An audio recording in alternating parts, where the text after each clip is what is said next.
The Rise and Fall of Friendster. Unang social media na minahal ng mga Pinoy. Kung ikaw ay lumaki noong early 2000, malamang ang unang social media account mo ay hindi Facebook, hindi Instagram, kundi Friendster. Oo, bago pa sumikat ang Facebook at TikTok, Friendster ang hari ng social networking. At dito sa Pilipinas, halos lahat ay may account. Pero paano nga ba nagsimula ang Friendster? At bakit ito biglang nawala? Taong 2002, isang programmer na si Jonathan Abrams ang nag-launch ng Friendster sa California. Simple lang ang idea.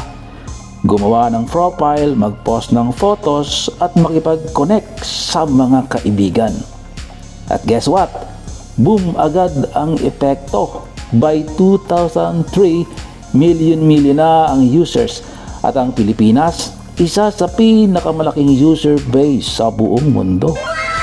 Kung naalala mo, sa mga internet cafe, lagi kang makakakita ng naka-open na Friendster page.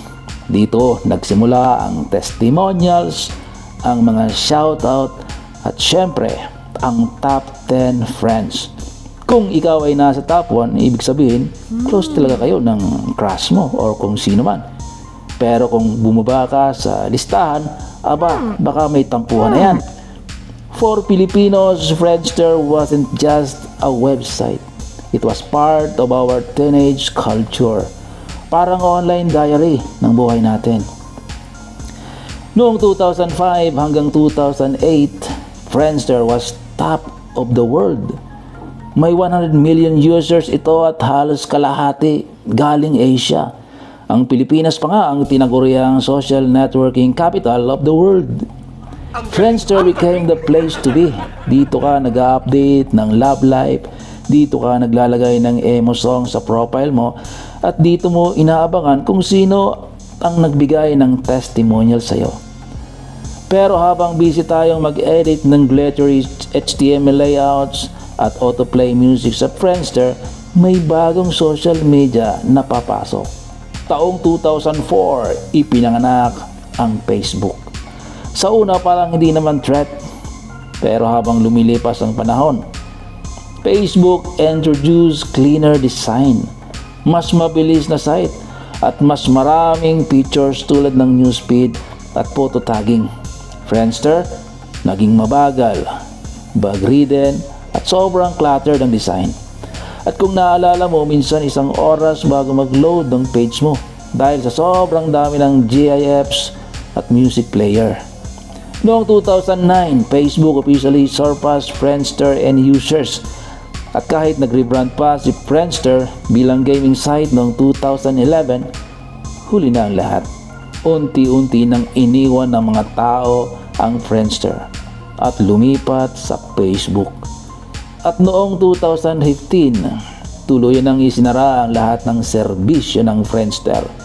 The site that started it all was gone. Pero kahit nawala na ang Friendster, hindi mabubura ang naiambag nito.